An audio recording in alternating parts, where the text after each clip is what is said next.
여러분은 리더가 어떤 사람이라고 생각을 하십니까? 오늘날 많은 사람들이 관심을 가지는 분야 중에 하나가 바로 리더십입니다. 어떤 권위를 가지고 팀을 원하는 목적지에까지 이끌어가는 그 기술은 오늘날 사회에서 참 귀하게 여겨지는 덕목 중에 하나인 것이지요. 그래서 리더는 아주 중요한 이름으로 여러 가지의 얼굴을 가지고 있습니다. 어떤 곳에서는 지휘관이라고 불리기도 하고, 어떤 곳에서는 우두머리, 또 관리자, 엘리트, 오피니언 리더 같은 그런 이름으로 불려지는 것이죠.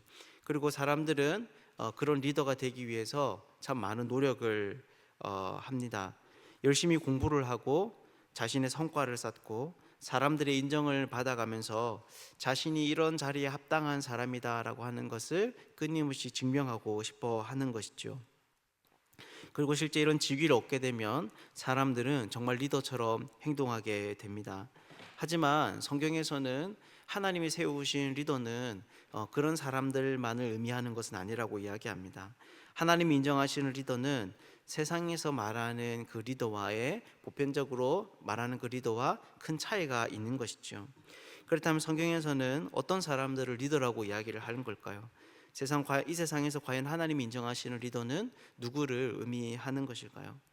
오늘 본문은 바울이 죄인으로서 로마까지 후송되어져 가는 장면을 기록하고 있는데요.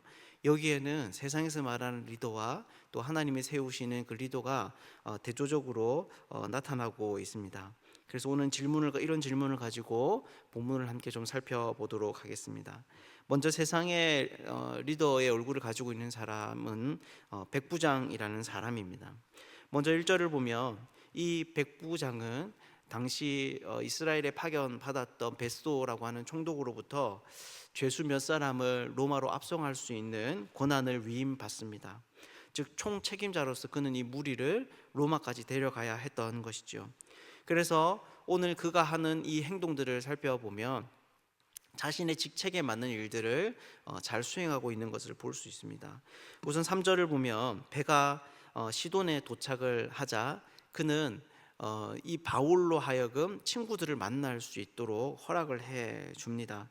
사실 시돈이라고 하는 지역은 바울의 여행지와는 이제 3차 여행 전도의 경로를 생각할 때 많은 정보를 얻을 수는 없어서 그가 어떤 사람들을 만났는지 알 수는 없습니다. 하지만 분명한 것은 시돈에서 바울이 함께 그리스도인 된 자들과의 만남을 통해서 실미적인 위로를 얻고 또 그가 필요한 것들을 공급받을 수 있는 기회가 있었다, 우리가 그렇게 생각을 할 수 있습니다.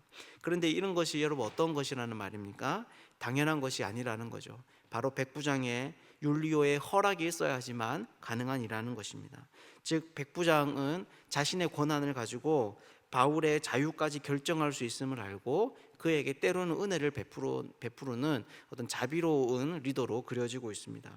뿐만 아니라 그는 여행 경로를 지휘하기도 하는데 6절을 보면 이탈리아로 가는 알렉산드리아라는 배를 만나서 죄수들이 옮겨 타도록 하고 있습니다. 어떤 배를 탈지 또 어떤 경로를 선택해서 갈지 모든 여행의 총체적인 지휘자로서 그는 지혜롭게 결정하고 있는 것이죠. 즉 이 사람의 리더십은 어떤 것입니까? 자신에게 맡겨진 그 직책을 성실하게 잘 수행하는 것입니다. 자신에게 맡겨진 역할과 책임을 다하는 것, 이것이 바로 그가 리더로서 행동하는 중요한 방법이었죠. 그런데 그의 이런 리더십은 아무런 기준 없이 실행되는 것은 아니었습니다. 이 율리오에게도 비록 그가 어떤 직위에 따른 일들을 수행하고 있지만 분명한 그의 원칙이 있었습니다. 이것을 잘 보여주는 것이 11절인데 여기에서 그가 뭐라고 이야기합니까? 백부장이 선장과 선주의 말을 바울보다 더 믿었다라고 이야기를 합니다.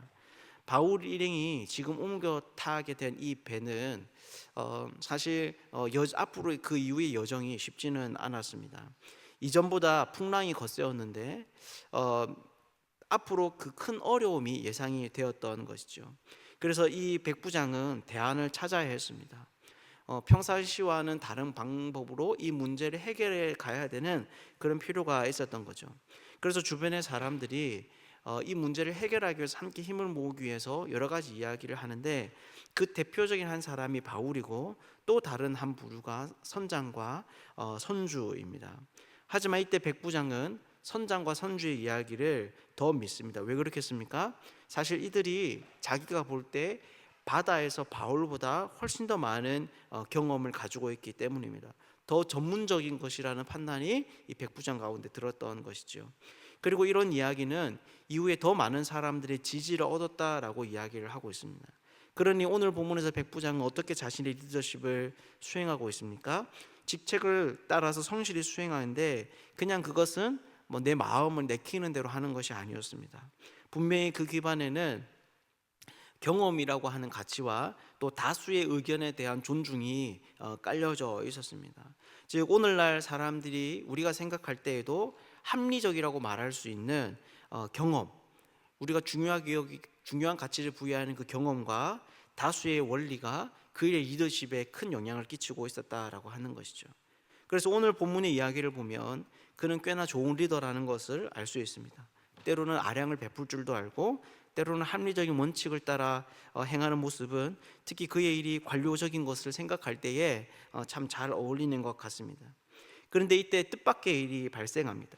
이렇게 충실하게 리더십을 발휘해 가는 가운데 생각지 못한 광풍이 불어오기 시작하는 것이죠. 처음에 배를 옮겨 타고 거센 물결을 만났을 때 백부장은 그 남풍이 순하게 불어오자 자기가 이 위기를 잘 넘길 줄 알았습니다. 그런데 곧 어떤 일이 벌어집니까? 유라굴로라고 하는 광풍이 불어오는 거죠. 얼마나 심한지 배는 스스로 자기의 길을 열 수 있는 조종 능력을 잃어버렸습니다. 그래서 그저 물살이 이끄는 대로 떠밀려 다니기만 하는 그런 상황에 이르렀습니다. 심지어 18절 19절을 보면 그들은 살려고 짐을 바다에 풀어버리기도 하고 배 기구를 던지기도 합니다. 결국 20절을 보면 이렇게 말합니다. 여러 날 동안 해도 별도 보이지 아니하고 큰 풍랑이 그대로 있음에 구원의 여망마저 없어졌더라. 여기에서 여망이라고 하는 것은 기대나 희망을 의미합니다. 즉 여기에서 벗어날 수 있는 희망과 기대가 완전히 사라져버린 절망적인 상황이 바로 이 율리오라고 하는 리더가 이끌어가게 된 결말이다라고 하는 것이죠. 여러분, 그렇다면 이것이 무슨 말이겠습니까? 백부장이 가지고 있는 리더십은 세상에서는 합리적이고 상식적으로 인정받을 수 있을지 몰라도 광풍 앞에서는 무용지물이라는 것입니다. 다시 말해서 보편적으로 사람들이 인정할 수 있는 리더의 모습, 직책에 따른 수행, 또 경험과 다수의 의견을 따르자는 합리적인 선택, 이런 것들은 사람들에게는 보편적으로 받아들여질 수 있는 중요한 것인지는 몰라도 정말 이런 것만으로는 한 무리의 사람을 이끌어가는 것이 불가능하다라고 하는 것이죠. 그렇다면 정말 이 배에서 참된 리더는 여러분 누구일까요? 이들이 배에서 이야기를 들어야 하는 그 리더십을 가진 사람은 누구일까요? 이런 광풍은 백부장의 리더십의 실체를 드러내어 주었지만 또 한편으로는 참된 리더가 누구인지도 알려주었습니다. 여러분, 그것이 누구입니까? 바로 바울입니다. 그래서 9절을 보면 그는 비록 자격이 없지만 여러 날이 걸려 금식하는 절기가 이미 지났으므로 이번 항해를 중단해야 된다고 이야기를 합니다. 실제 이 금식하는 절기는 대속죄의 일을 의미하는데요.